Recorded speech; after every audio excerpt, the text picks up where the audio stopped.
সমন্বয়ক পরিচয়ে চাঁদাবাজি করার অভিযোগে কারাগারে ৩ জন। জুলাই আন্দোলনের মামলা থেকে অব্যাহতির ব্যবস্থা করে দেওয়ার আশ্বাস দিয়ে চাঁদাবাজির অভিযোগে উত্তরা পশ্চিম থানার মামলায় তাদের কারাগারে পাঠানো হয়েছে। প্রকাশিত হয়েছে তাদের চাঁদাবাজির সিসিটিভি ফুটেজ। বিভিন্ন গণমাধ্যমে এসেছে সেই ছবি।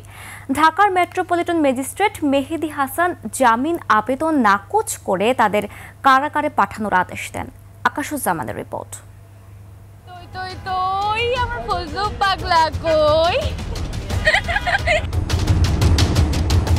নোমান রেজা, তানজিল হোসেন, ফারিয়া আক্তার তমা নিজেদেরকে জুলাই আন্দোলনের সমন্বয়ক দাবি করেন তারা। সেই পরিচয়ে চাঁদাবাজির চেষ্টা, অবশেষে গ্রেপ্তার।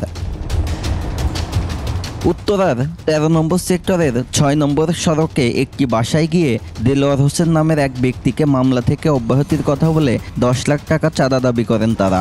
এর মধ্যে ৫.৫ লাখ টাকা আদায় করেন।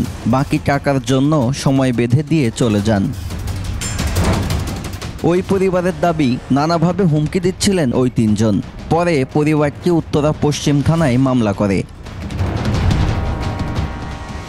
বৃহস্পতিবার রাতে বিমানবন্দর থেকে প্রথমে নোমান রেজাকে গ্রেপ্তার করা হয়। তার দেয়া তথ্যের ভিত্তিতে উত্তরার জসিমউদ্দিন এলাকা থেকে অপর ২ জনকে গ্রেপ্তার করে পুলিশ। এরপর আদালতে হাজির করা হলে জামিন নামঞ্জুর করে কারাগারে পাঠানোর আদেশ দেয়া হয়। আকাশুজ্জামান, ২১শে টেলিভিশন।